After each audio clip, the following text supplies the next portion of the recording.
Hey everyone, what's up? This is Dr. Charlie Johnson. Appreciate you checking out this channel and checking out this video. And in this video, I'm going to share with you why stretching your hamstrings and or your IT band, doing all those different rope stretches, is most likely to make your sciatica, back, and or butt problem worse, especially if you do it as most people prescribe, as we're going to show you here in a moment. So for those of you who do not know me, my name is Dr. Charlie Johnson. I am a PT. I have my board specialty in orthopedics, and I teach people all around the world with back, butt, and sciatica problems how to fix themselves naturally. And if you're watching this video and you're like, well, I don't even know the cause of my back pain, butt pain, leg pain, and I'd like to figure that out, be sure to check out, there's a little link above, a DIY diagnostic guide that I created that outlines my complete diagnostic algorithm for helping you move beyond your diagnosis, figuring out the cause so that you can start to solve it. All right, so if you are like most people and you've gone to the traditional, say, PT or rehab provider, and or maybe you've gone to your primary care doctor and for some reason they think that they can just give you a sheet of things to do because everybody with back pain should stretch their hamstrings and strengthen their core and do all the other stuff, right? Maybe this is included in that list of exercises, a traditional hamstring stretch. So go ahead and show me what most people would do. Let this leg straight for me. Cool. So you've probably seen on other YouTube videos or channels or things like that, right, where you put like a rope or a strap or a belt or a sheet or a dog leash, it doesn't matter, right, around your leg, specifically around the toes, so around your foot, and then you pull it on up, right? And what do you feel when you do that? Pull right back here. Yeah, a big pull in the back of the leg, Yep. right? Okay, got it. And if you're going to do the IT band stretch, right, you have this three-way rope stretch where this is like a traditional classic hamstring stretch, and then you kind of pull it across your body. You all right? Or you pull it out to the side, right? And this is kind of standard if you have back, butt, or sciatica problems. But again, if you're doing it like that, chances are it's making you worse, and here's why. All right? So the first thing I want to point out is that doing that stretch essentially replicates the number one and or most common test, the best screening test that we use in the clinically to determine whether or not you have sciatica. All right, so let's remove this. The number one test to determine whether or not you have sciatica and or to screen for it, let's put it like that, is what we call the straight leg raise test. So let's just say that someone came in with right-sided, back pain, but leg pain, maybe numbness and tingling as well, all right? So the first thing we would do is we would want to do it on the pain-free side, the straight leg raise. Basically, we hold the leg so that it stays locked. We go underneath of the heel, and we just raise the leg until we feel some tension or her lips start to quiver or whatever happens, right? And we get an idea of how far that goes, right? And there's all kinds of different devices, but we can be objective and we can measure this. So for example, I can put this little measurement device that tells me how many degrees she could raise the leg. All right. And I can go up. I sense resistance right there. So right around 60 degrees. All right. And what we can do now, we can do it on your painful leg, right? So we can take it here. We can go up. Right around there, okay. And because she doesn't actually have sciatica, right around 60 degrees. You could probably see that. So they're symmetrical, right? And so that it would be normal for somebody who doesn't have sciatica. But notice what I just did. I pretty much did a hamstring stretch, all right? And so if you have a sensitive nerve, then that test is really good at determining if you have sciatica.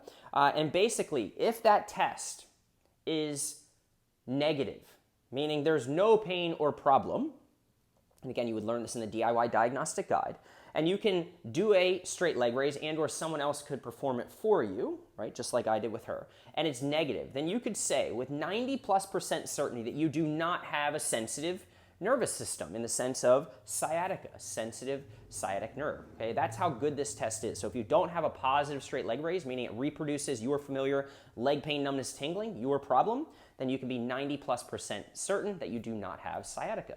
So the first reason that doing a hamstring stretch, if you have sciatica and or butt pain or some type of potential nerve irritation, doesn't make a whole lot of sense is because the number one test we do to make your sciatic nerve angry looks sort of like it. So you're just recreating it. Does that make sense? Okay.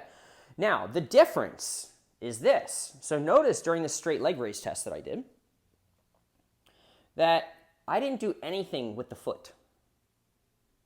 All right? But watch this, all right?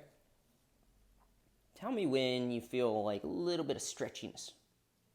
A little bit. Right there. Okay, and where do you feel it? Back here. Okay, in the back of the thigh. Yeah. All right, so we've got an idea of how high she can go. So if I were to take this, Yeah, right there. okay, so we're like 65 degrees, right? So the angle from the floor up to the back of her leg is right around 65 degrees. Now, if I do this,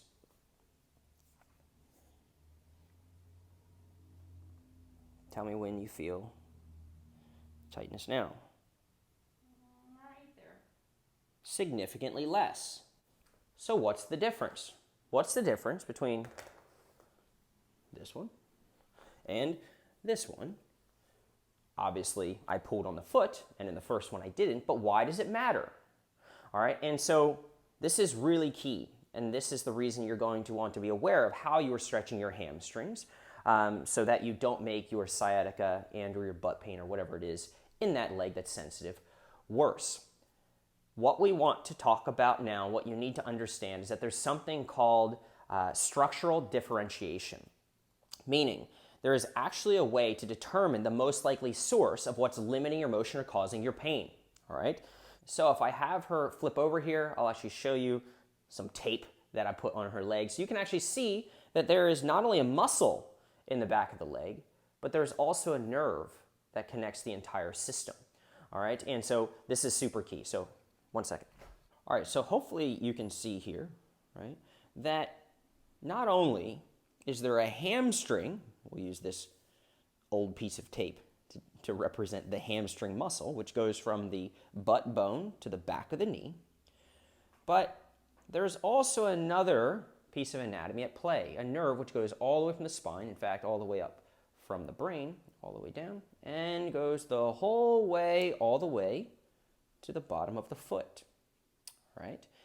And so how is it that moving her foot changes her ability to stretch her hamstrings? It limits her hamstring motion. She feels tight in the hamstring. But was it actually her hamstring? The only thing I did is move her foot. Well, if you understand that the nerve goes all the way to the foot, then it's possible to wiggle the foot and change the tightness in the hamstring all the way up here. All right, so let's do this again.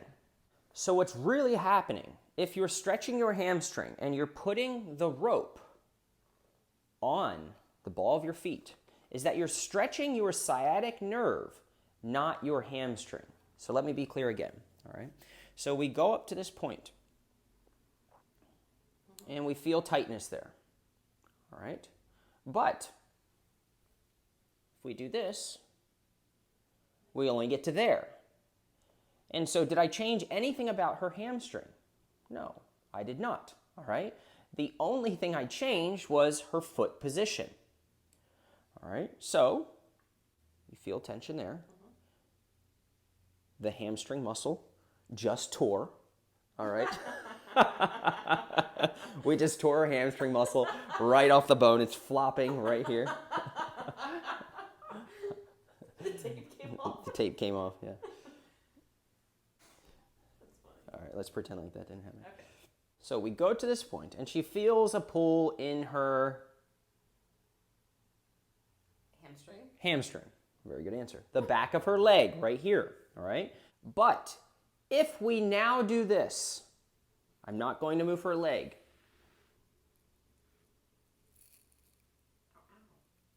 Ow, ow.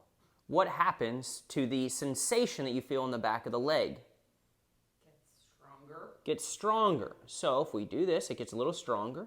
And if we let it off, it gets weaker. You can see how little motion I have to apply all the way down at the foot. And so structural differentiation is this idea of like we can move a component of the anatomy in the back of the leg without moving the muscle. So we can isolate the most likely source of symptoms. So if we can reproduce the pain and or the tightness that she feels, her primary issue, by moving her foot, but not moving her hamstring, then it tells us it has nothing to do with the hamstring. But the nerve, that blue piece of tape, that hopefully is still connecting everything all the way down, it runs all the way from the back all the way to the bottom of her foot, the sciatic nerve, representing the sciatic nerve, is the problem. It's the only thing we're pulling on that connects the foot to the back of the leg. That's called structural differentiation. Allows us and allows you at home to determine, is it my hamstring that I'm stretching? Or, wow, that's weird. When I relax my foot, my hamstring feels less tight. When I pull my foot up, as in doing a traditional stretch with a rope or something like that, my hamstring feels more tight. Has nothing to do with your hamstring if moving your foot changes what you feel in the back of the thigh. Structural differentiation. All right? And so the next time you go to do a stretch like this, where you pull it on up, and this is what you've been told to do, and you're combining this pulled up foot maneuver. And look, this could look many different ways. Lots of people sit, for example, in yoga. You can sit with your leg out and you're pulling on your foot as you're going down, or maybe you're doing a runner stretch. So you can apply this to multiple different types of hamstring stretches that you've been told to do. But realize that if you're pulling your foot up at the same time as you're trying to lengthen the back of your leg, then yes, you're probably stretching both things, but you're more so stretching the nerve. And that is the reason you feel the tightness. Now, you feel some stretch there. Yeah. If we move this to the heel, and her foot is now pointed, therefore slackening the nervous system, taking tension off the sciatic nerve. What do you have as far as stretch? It's less. Okay, it's less. So this allows her then to actually go further into a range where she could potentially get access to stretching the hamstrings while removing the tension on the sciatic nerve. Did I squeeze your foot that hard?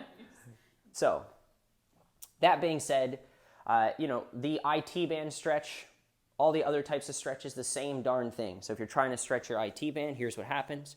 They put it on the ball of the foot, and then you are rotating it, which by the way winds up the sciatic nerve because of the way the sciatic nerve passes just kind of on the outside of the hip.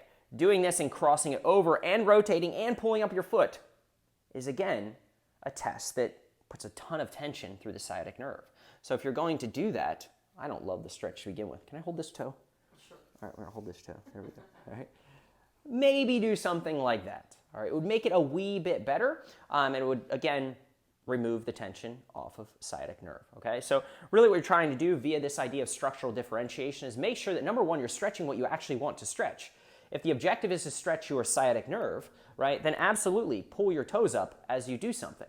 But here's the problem, and here's why, yes, when you're pulling up, you feel more tension, but who cares, right? Maybe you want to feel more tension. Maybe that's what you're trying to go for. But at the end of the day, the big issue with putting this much tension through the sciatic nerve is that if you have irritation and or swelling around the nerve due to whatever, there's lots of things that can cause sciatica. What we see is that if you place as little as 8% stretch on a nerve that's a bit angry, then you start to reduce blood supply to it. If you apply a 16% stretch, very little, in the grand scheme of things, if you consider 0 to 100% stretch being the most stretch you could apply, just 16% stretch cuts off blood supply completely to the sciatic nerve. And why is this important? Well, blood supply carries nutrients and oxygen. And if you don't have oxygen and nutrients going to a nerve, which is potentially irritated, then you're really going to irritate it and cause your foot to tingle more, cause more numbness, and cause more aggravation to the problem, all right? And so we want to maximize blood supply.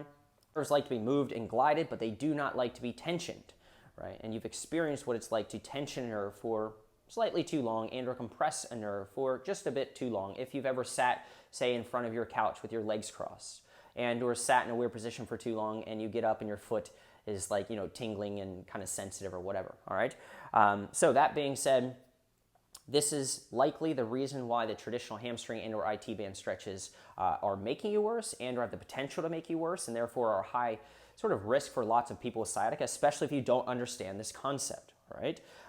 You understand that when you're stretching the sciatic nerve, although nerves like to be moved, they don't like to be tensioned and or stretched because we can cut off the blood supply and therefore the oxygen and nutrients to the already aggravated nerve, which is trying to heal.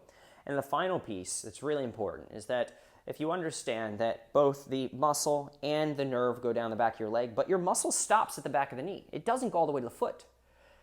And if you understand by testing this, if you will, right? Maybe test on your good side, not your bad side, that moving your foot changes what you feel in the back of the thigh, then that is what we call structural differentiation. We're not changing the length of your hamstring, but we're actually tugging on the nerve all the way down at the level of the foot. And if that has the ability to change what you feel in the back of the thigh, then again, it has nothing to do with the muscle and everything to do with the nerve. So a neat little kind of test that you can apply there. And so when you're doing things, make sure you keep the foot on slack, the toes gently pointed versus pulled up the next time you go to try these things out. All right, so hopefully that was useful. Let me know your thoughts in the comments. Was it helpful? Was it not? And have you been given these exercises? Have you been told to do these hamstring stretches or rope stretches in hopes of reducing your sciatica? I would love to hear the reason why, or maybe you should ask whoever has provided them why they're doing that. All right, let me know your thoughts. Thanks so much. Chat soon.